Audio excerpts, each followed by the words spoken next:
नागपुर में मीडिया से बातचीत के दौरान राजस्व मंत्री चंद्रशेखर बावनकुले ने काटोल स्थित बारूद कंपनी में हुए विस्फोट को लेकर कहा कि विस्फोट में 19 मजदूरों की मौत और 23 जख्मी हुए हैं, जिनमें 13 गंभीर रूप से जल गए। पेसो डिश और श्रम आयुक्त के अधिकारियों की जिम्मेदारी तय कर उनके खिलाफ कार्रवाई की जाएगी। आगे बावनकुले ने मृतकों के परिवार को कुल 82 लाख और जख्मी मजदूरों को 25 लाख रुपए मुआवजा देने की बात कही। आपले राज्याचे तुझा हात झाला ते नीचेला माईक बूम बरोबर पकड समोर समोर घे त्याच्या नीचेला मूव समोर घे बस विजय सर आ रहा है फोन अरे नहीं हो सकता विजय अरे बूम खाली गया कोण आहे बाम हात नीचे लेना आप बड़ा बूम आ रहा ना एसबीएल एनर्जी लिमिटेड मध्ये डिटेनोटर असेंब्ली प्लांट मध्ये जो स्फोट झाला त्या स्फोटामध्ये 19 लोक मृत आहेत आणि 23 इंजुर्ड आहेत। 23 पैकी जवळपास 13 लोकांची हालत फार खराब आहे आणि काही 70% काही 80% भाजल्यामुळं त्यांची परिस्थिती काही फार चांगली नाही आहे। त्यामुळं या महाराष्ट्रातली विदर्भातली तेजस आपला बूम समोर कर टीव्ही लाईन खाली कर थोडा हे तोडणार चालणार आज बैठकीमध्ये दबा ना तेजस या ठिकाणी खाली करा, टीव्ही नाही. घेण्यात आला। समोर घे थोडा एकतर पेसोचे जे अधिकारी आहेत केंद्र सरकारचे बीचचे अधिकारी आहेत आणि लेबर कमिशनचे लोक आहेत यांना यांची जबाबदारी फेस केली पाहिजे आणि त्यांची जबाबदारी फेस करून एखाद्या वेळी यांनी जे त्या ठिकाणी मागच्या वर्षभरात 2 वर्षामध्ये जे काही इन्स्पेक्शन करायला पाहिजे, जे काही सेफ्टी मेजर्स यायला पाहिजे, जे काही अधिकारी म्हणून डिपार्टमेंट म्हणून काम करायला पाहिजे ते केलं नाहीये। त्यामुळं आमच्या विभागीय आयुक्त, जिल्हाधिकारी आणि एसपी याची जबाबदारी फेस करतील आणि गरज पडली यांच्यावरही त्या ठिकाणी त्या गुन्ह्यामध्ये यांना समाविष्ट करता येईल का जो गुन्हा दाखल केला आहे याचाही विचार या ठिकाणी आमच्या सर्व आमदार खासदारांनी मागणी केली आहे।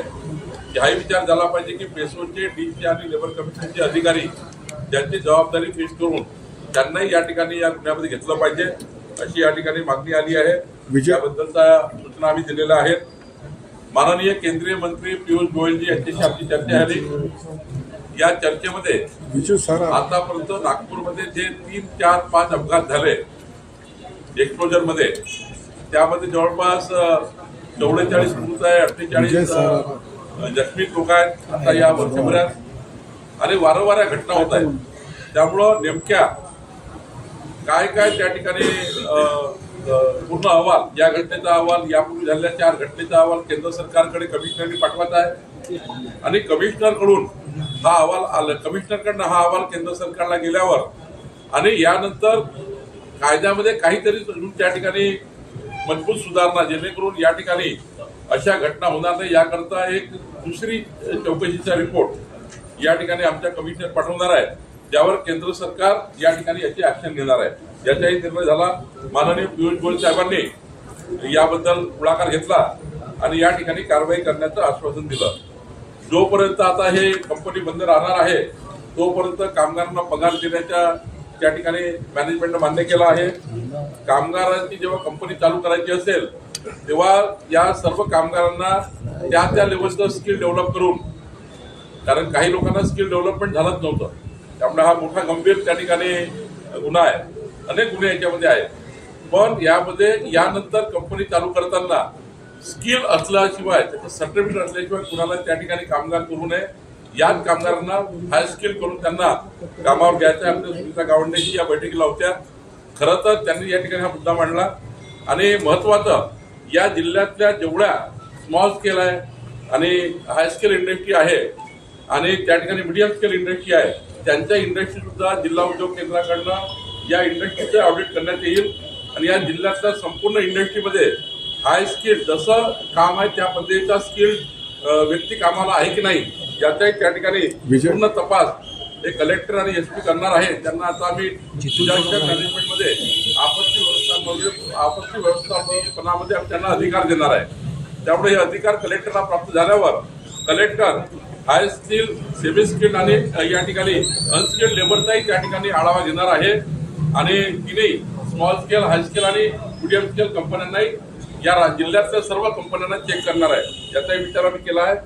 या फॅमिली ज्या आता त्या ठिकाणी कॅज्युअलिटी झालेल्या आहेत, जे मृत पावलेले आहेत, त्यांना कंपनीकडनं 75 लाख रुपये आणि सरकारकडनं 5 लाख रुपये, केंद्र सरकारकडनं 2 लाख रुपये असं जवळपास 82 लाख रुपये या कंपनीच्या ज्या ऍक्सिडेंटमधल्या मृतांना मिळणार आहेत आणि याचे चेक आता कंपनी जमा करणार आहे.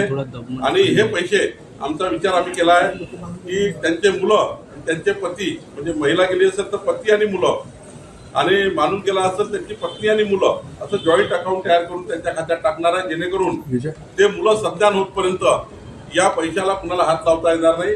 त्या मुलांच्या पुढच्या भविष्याकरता या ठिकाणी 82 लाख रुपये यांची आम्ही या ठिकाणी देण्याचा आता निर्णय झाला आहे. आणि सोबतच या ठिकाणी जे जखमी होतील, ज्याचा मृत्यूतून जे बाहेर निघतील, त्यांना 25 लाख रुपये त्यांच्या या ठिकाणी आम्ही देणार आहोत. आणि याच्यासोबतच रिहॅबिलिटेशन पॅकेज, म्हणजे पुढच्या काळात जे इंज्युअर झालेले लोक आहेत, जसं बाकी कंपन्यांमध्ये आता ऍक्सिडेंट झाले होते तेव्हा 44 लोक असे आहेत जे इंज्युअर झाले, हात गेलाय, पाय गेलाय, त्यांचं रिहॅबिलिटेशन काय, याचं एक पॅकेज सुद्धा या ठिकाणी तयार होणार आहे. तर फर्दर रिहॅबिलिटेशन पॅकेज आपण या ठिकाणी तयार करणार आहोत. या ठिकाणी डिझास्टर मॅनेजमेंट करता एक मोठी एसओपी, मी आता गिरीश महाजन साहेबांशी बोललो, डिझास्टर मॅनेजमेंट मंत्री आहे, त्यांची एसओपी या ठिकाणी तयार करण्याचा विचार या ठिकाणी केला आहे. एकंदरीत संपूर्ण जवळपास 1-1.5 तास चर्चा करून आम्ही या घटनेच्या जे काही आता दुर्दैवी घटना आहे, पण सरकारकडून आणि मॅनेजमेंटकडनं जास्तीत जास्त या ठिकाणी मदत करण्याचा प्रयत्न आम्ही केला आहे. विजय जितू थोड़ा दब रहे अंदर.